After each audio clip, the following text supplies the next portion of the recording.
အကားဖြင့်ဆက်သွယ်သောတရားသို့မဟုတ်ပြားမင်္ဂလာပါခင်ဗျာကျွန်တော်ကတော့တန်းကြီးဖြစ်ပါတယ်ဒီနေ့တော့ပြားရဲ့အကြောင်းကိုပြောပြပေးတော့မှာဖြစ်ပါတယ်ခင်ဗျာပြားများသည့်ကမ္ဘာပေါ်တွင်အလွန်အရေးပါပြီးစိတ်ဝင်စားဖွယ်ကောင်းသောအင်ဆက်တရားများဖြစ်ကြပါတယ်ပြားအောင်တစ်ခုတွင်းရှိဖွဲ့စည်းပုံ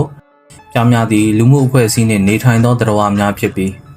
အုံတစ်ခုတွင်ပြားကောင်ရည်တောင်းနှင့်ချီရှိတတ်ပါတယ်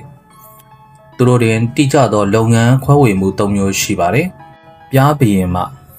တောင်လုံးတွင်တကောင်တဲသာရှိပါတယ်။အဓိကအလုပ်မှာဥချင်းဖြစ်ပြီးတစ်နှစ်လင်ဥပေါင်း2000အထိဥနိုင်ပါတယ်။ပြားအောင်တစ်ခုလုံး၏မိခင်ဖြစ်ပြီးအခြားပြားများထက်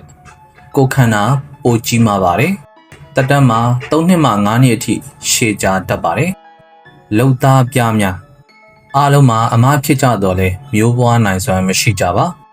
ပြားအောင်တစ်ခုလုံးဤအလုတ်အားလုံးပန်းဝီရှာဖွေခြင်းပြားအောင်တန်ရှင်းခြင်းကြားလောင်းများကိုပြုစုခြင်းအုံကိုကာကွယ်ခြင်းကိုလှုပ်ဆောင်ကြရပါတယ်အလုတ်စ조사ရသဖြင့်တက်တန်းမှာ6ပတ်ခန့်သာရှည်ပါတယ်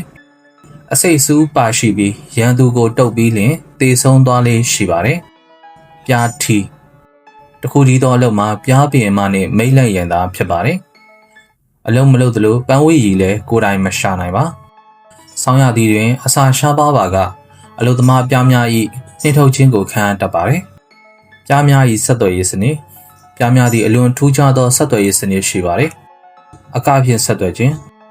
လုံသားပြားတစ်ကောင်သည်ပန်းဝတ်ရီကောင်းသောနေရာကိုတွေ့ရှိပါကပြားအောင်သို့ပြန်လာပြီးကပြကြပါတယ်။ဤကကိုကြည့်ခြင်းအပြင်အခြားပြားများသည်အစာရှိရာအရမျက်နှာနှင့်အကွာအဝေးကိုတိကျစွာသိရှိသွားကြပါတယ်။အနံ့ဖြင့်ဆက်သွယ်ခြင်းပြားပင်မသည်အထူးအနံ့တစ်မျိုးကိုထုတ်လုပ်ပြီးပြားအောင်တစ်ခုလုံးကိုထိန်းချုပ်ထားပါတယ်။လူသားများနှင့်ကမ္ဘာမြေအတွက်အကျိုးပြုပုံပြားများသည်ပြားရည်ထုတ်ပေးရုံသာမကကမ္ဘာကြီးအတွက်မရှိမဖြစ်အရေးပါပါတယ်။ဝိမုံကူးပေးခြင်းကမ္ဘာအစားအစာတီးနှံများဟင်းသီးဟင်းရွက်များ၏သုံးပုံတစ်ပုံသည်ပြားများ၏ဝိမုံကူးပေးမှုပေါ်မိခိုနေရပါတယ်။ပြားများမရှိလျှင်လူသားတို့၏စိုက်ပျိုးရေးကဏ္ဍအကြီးအကျယ်ထိခိုက်နိုင်ပါတယ်။ပြားထွက်ပစ္စည်းများပြားရည်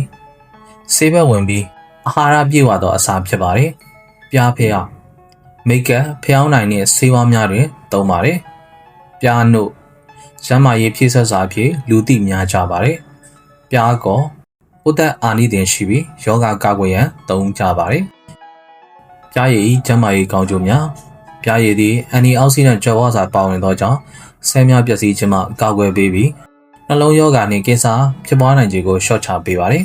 ။ဒီနေ့တော့ပြားတွေရဲ့အကြောင်းကိုပြောပြပေးသွားတာပဲဖြစ်ပါတယ်ခင်ဗျာ။ဒီဘလော့ကိုကြည့်ရှုပြီးပြားတွေရဲ့အကြောင်းကိုပိုမိုနားလည်သွားလိမ့်မယ်လို့မျှော်လင့်ပါတယ်။ Channel ကို Subscribe Like Comment Share လုပ်ပြီးလည်းကူညီပေးကြပါအောင်ခင်ဗျာ။နောက်ထပ်ဗီဒီယိုတွေမှာပြန်တွေ့ကြပါမယ်ခင်ဗျာ။